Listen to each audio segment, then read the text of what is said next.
This is a Telrad reflex sight. It basically has a reticle that it projects into your field of view so that you can use it as an aiming aid to aim your telescope. If you've ever used the Celestron or Meade kind of red dot sights, it's very similar to that, but it has kind of an aiming reticle as opposed to just a dot. So I purchased this for $50, and I'm pretty happy I did that because it makes using my telescope just a lot easier.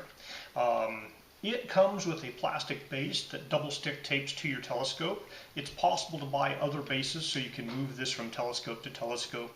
But if you do that, you might have to readjust the aiming point for each telescope. Now, it costs $50, and so if you have a $500 telescope and you're like, well, 10% of the price of the telescope just for a sight or a finder scope type system, it's a little expensive from that standpoint, but if you have an expensive telescope, it's a relatively small cost addition.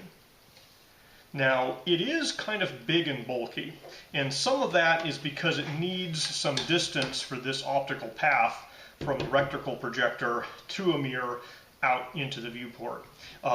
Some of that, however, isn't necessary, so they could have made this significantly shorter, I think. They just have, a 2 AA battery in here. And this foam peanut was in there. It's kind of a packing peanut, but I also kind of just left it to keep the battery case from, wiggling around. So it's a little bit hokey in that sense that, there's just this battery holder floating around there. But I like the fact it's just AA batteries. Those guys are going to last for a long time. It has this switch, which is a variable resistance, and so if you turn it all the way up, it gets super bright, but there's some room to adjust it to get it dimmer if you're in a dark sky situation. You do have to remember to turn it off. It won't turn off on its own. But like I say, those batteries are probably going to last for that LED for quite a while. Now, it does have a warning that says, hey, don't let the sun hit the lens, because if the sun hits the lens, it'll bounce in and burn the internal components. I found it was super easy to adjust with these 3 aiming screws here. So all in all, I've been very happy with that. Now, I did purchase for like $9 this cover so that it stays on my telescope as opposed to taking it off. I just put the cover over it, and that protects it because my telescope's out in the garage, so I don't want dust or lizards or whatever crawling over it. Now, if you wanted, you could just unscrew it from your telescope, put it back in the box, as opposed to buying a cover. But that cover was not the expensive part here. So this is an optional accessory that costs almost as much as this guy. It's like $37, and this is $49. And this is a combination dew shield and 90-degree viewing mirror. I think you can buy it as a dew shield less expensively without this mirror here. And so the idea is you take off some screws, you put this guy on, and you basically set it up so that it will move over this guy to kind of keep this guy's shield from dew. You can flip it out to look at and use it. And if you flip it this way, you can pop the mirror out, and then instead of having to look through it like this, if your telescope's vertical where that's difficult, you can basically look in this way through the mirror and up. And I got it mostly for that mirror functionality, more so than the dew functionality, because I haven't had a real big problem with dew on this guy yet. I'm in Florida, it's pretty warm, but sometimes it does get humid, so we'll see if that's necessary at some point. But I got this mostly for the ability to look through the mirror when the telescope's almost vertical. Instead of having to really needle down under your telescope, you can just pull this thing down, and they have this mirror adjustment here. So let's install this guy. So the Telrad unit itself has 254 grams. This little guy here, the dew shield with the mirror, just adds a little bit to 281. Now that is almost 10 ounces, so it's 9.91 or 8.96. Alright, so installation of this guy looks pretty simple. You just have to remove these 2 screws here.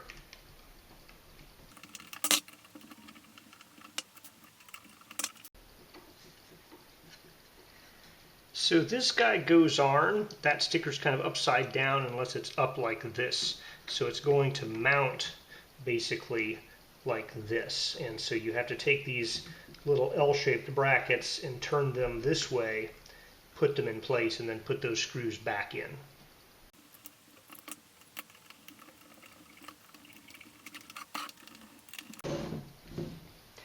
Alright, so the instructions say put them in, basically tighten them down, not super tight because it's going into plastic, and then loosen them up a quarter turn. And we're going to align these guys after loosening them up. And to do that, you need a straight edge, and they say like a ruler, for example.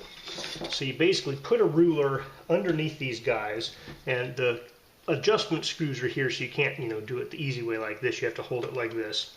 And you basically put them there and you kind of push up, and that's going to get these guys at a perfect 90-degree angle and kind of level with each other.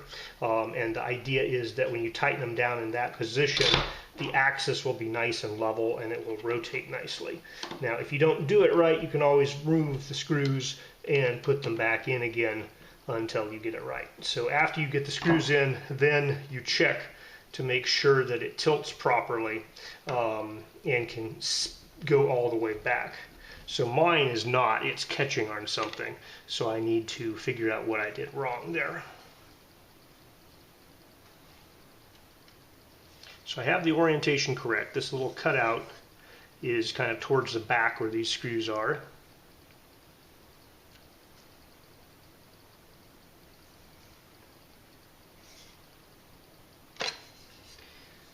Alright, so mine is catching just a little bit. It feels kind of like this mirror isn't quite going as far back as it would be good to do it. It seems to be catching on the mirror. So I think if you have one without the mirror, that will not be an issue. So the mirror twists, I have it hitting and it's tapping the back, but when I go to close this, it's just a little bit tight. So it might be that they designed this and then added the mirror as an afterthought. I'm going to try readjusting my screws and see if I can get this any farther up. Alright, so I'm going to hold this facing upside down like that so that when I push this thing in, gravity will hold it as far that way as I can get before I tighten them up.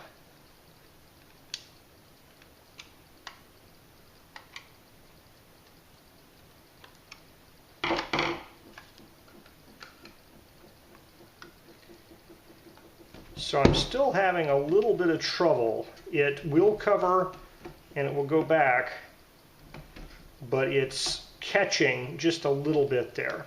Now my mirror has a plastic cover over the front.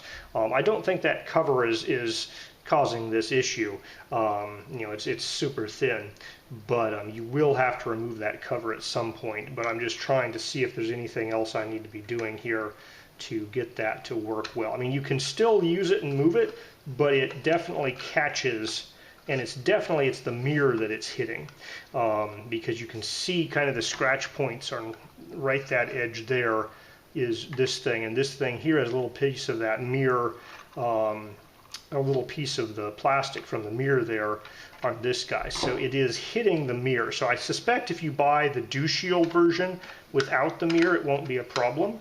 It seems to be getting easier as I rub things down, but essentially that's how the Dew Shield operates. And then to use it, you basically just pull this out a little bit so you can sight through this hole. Now you could kind of lower it all the way and just sight through that way, but it might hit your telescope about there. So the idea is you'll just sight through that hole by tilting it back part way and just sight through it that way.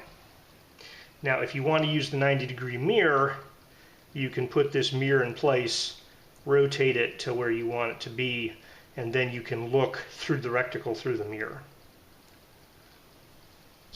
Alright, so I am going to peel off this protective coating over the mirror.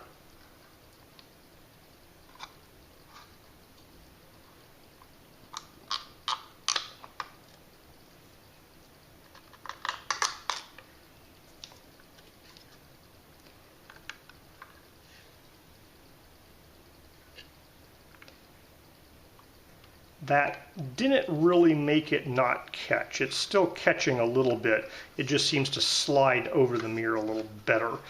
So it's still touching the mirror. It's not in an area where you would be looking. It's very much at the edge of the mirror. But I kind of get the impression that this product was designed as the dew shield first, and then they thought, hey, if we drill 2 holes up here, we could stick a mirror in there and use it as a 90-degree, you know, so you can look at this thing, you know, from that direction and look up with it. All right, so to use this with the 90-degree mirror, instead of looking straight through, you pull this out back, you adjust the mirror, and so this way you can see the reticle, and then, you know, it's projected on the sky that's up above your telescope. And you just have to, you know, adjust this and adjust the mirror to get the mirror basically like kind of periscope view like that. So one nice thing about this guy is you can fold it partway down, and actually it lets you use this sight sort of in the daytime. You know, so if you're trying to like aim your telescope at the moon, you fold this halfway down so you can see where the reticle is, and then you get the moon kind of in that viewport underneath it. And so this way you can see the projected reticle even with light outside.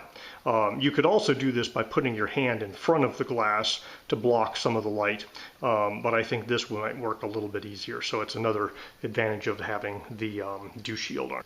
So with the dew shield kind of just up, you know, you just flip it back just a little ways, and it's perfectly possible to use this thing right like that. I might pull it all the way back, because then you can use it without worrying about that.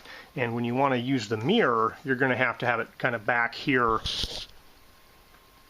kind of like this anyways. So I think if I'm going to be using it in 90-degree orientation, I'd probably just set it up for 90-degree orientation and then flip this down if I want to look straight through it, or flip this up if I want to, you know, use the 90-degree viewpoint coming in from the top. So when you stow it, then you can fold it all the way up. So it doesn't fold super nicely over the front here. I think it's because the mirror is keeping it from folding all the way. I think if you buy this as a dew shield without the mirror, that guy folds forward all the way down onto this bit here. It looks like it has a little thing here that might touch up there. So it looks like the mirror is a retrofit to the dew shield. It seems to work. It doesn't really interfere with it too much. So I bought this mostly for that 90-degree mirror, less so for the dew shield functionality, but if you're using this as a dew shield, keep in mind there's going to be a gap right here. Now my Telegizmo's canvas bag fits over this guy with the dew shield or without, with no problems. So if you're trying to keep your scope balanced, where you put this may matter a little bit. For me, it matters a lot less than the giant AstroZap dew shield I have up near the front. In fact, it helps a little bit to balance it out. You know, the center of mass of this guy is a little bit farther behind the axis. Not a whole bunch, but a little bit.